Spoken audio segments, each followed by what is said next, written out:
Dungeons & Dragons Honor Among Thieves is pulling in some great critic and viewer ratings, and I cannot wait to check it out myself. But how are the recent SLD cards based on our movie's characters? Well, let me give you a quick tour of our latest legendaries and some strategies to employ should you choose to play them as your commander. Starting off strong with a list of fictional names that I may mispronounce, we have Xenk, Paladin Unbroken. 2 generic and 2 white for a 2/4 legendary creature human knight. Xenk has double strike, and auras you control have exalted. For this list, we definitely want to consider some buff auras such as Spirit Mantle, an obvious inclusion for its protection against creatures, as well as the +1/+1, or should I say +2/+2. Spectra Ward for its stronger buff and even stronger protection, and Mantle of the Ancients for its mid to late game aura recovery and all that sweet exalted. We'll also want to consider some support and removal auras such as Oppressive Rays, that both deters blocks, attacks, and activated abilities, Darksteel Mutation for when you want to make one of your opponent's biggest threats a laughably small insect artifact creature, and Pacifism to ensure those exalted get through. You'll also want to consider some aura value cards such as Core Spirit Dancer, netting you a draw for every aura spell you cast, Light Pause, Emperor's Voice for that very obvious tutor value and aura synergy, and Nomad Mythmaker to recover any value auras you may have lost from a previous turn. So let's recap. We're going to build a board with auras, remove cards with auras, and grind for value with,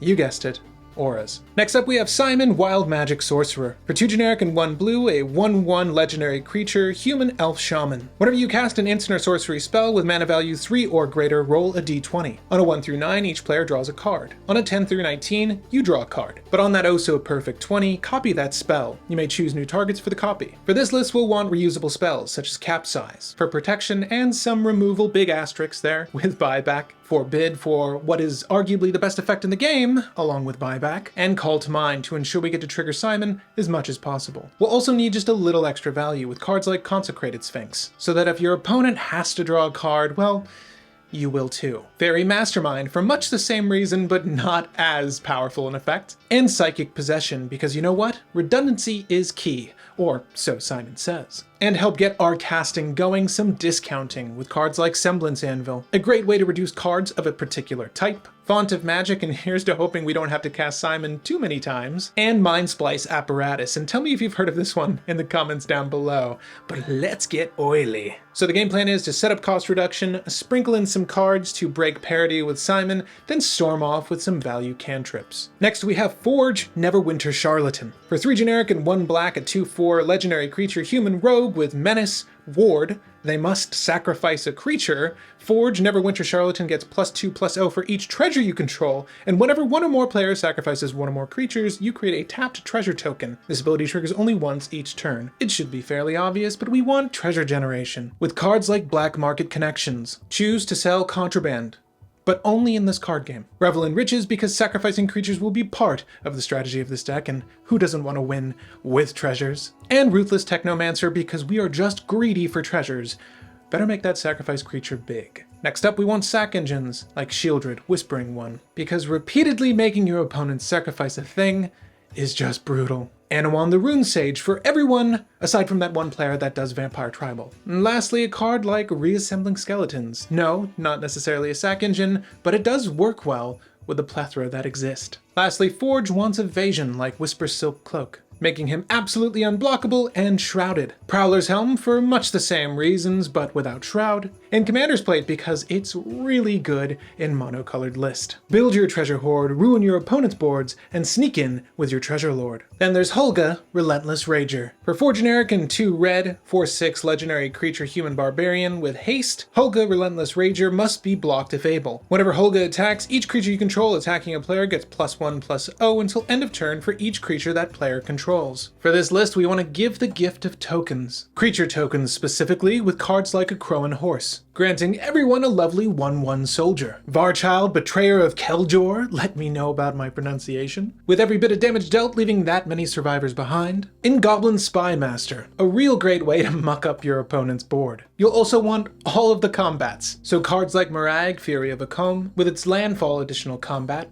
a great choice. Port Razor for that orc pirate flavor of additional combat, and Karlak, Fury of Avernus, not only prepping your army for combat again, but giving them first strike. Lastly, you want all of the evasion you can muster, with cards like War Cadence, associating a mana cost with blocking. Legion Loyalist, making those lovely tokens you give your opponent that much less useful. And Grand Melee, to ensure that everyone is turning sideways. Amass as big an army for your opponents as possible, then stack Holga's fire breathing with additional combats to smack face. Next up we have Doric, Nature's Warden, for 3 generic and 1 green, 3/3 legendary creature tiefling druid with vigilance, and when Doric, Nature's Warden enters the battlefield, search your library for a force card, put it onto the battlefield tap, then shuffle. Whenever Doric attacks, you may pay 1 generic and 1 green. If you do, transform her into Doric, Owlbear Avenger. A 6/6 legendary creature, bird bear of course, vigilance trample. When this creature transforms into Doric Owlbear Avenger, other legendary creatures you control get +2/+2 and gain trample until end of turn. At the beginning of your upkeep, transform Doric. For this list, it's all about legendaries, so we're going legendary tribal. With Reki, the history of Kamigawa, because we want to draw off those legends. Relic of Legends, because we want to ramp off those legends. And Honor-Worn Shaku, because we want to further ramp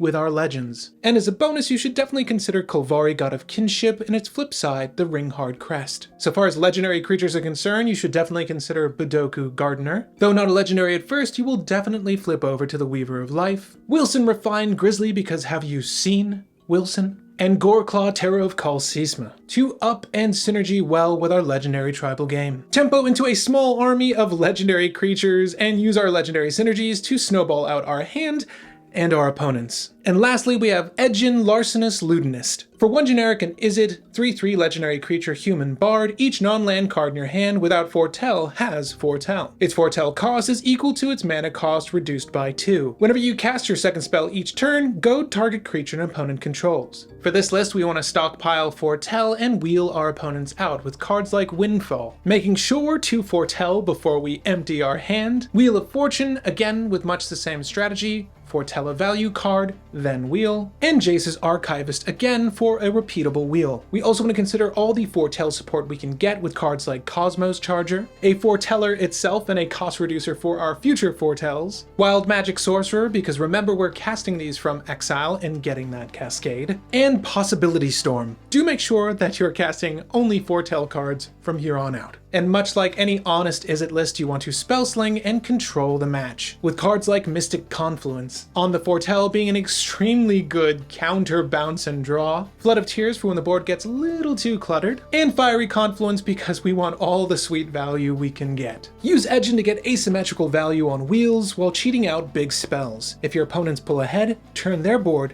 into your value. And that just about covers our heroes from the upcoming Dungeons & Dragons Secret Lair Drop. I hope this guide helps you build out your favorite companion. Stay tuned to LGG for more of your favorite TCG coverage by subscribing and helping this video along by liking it.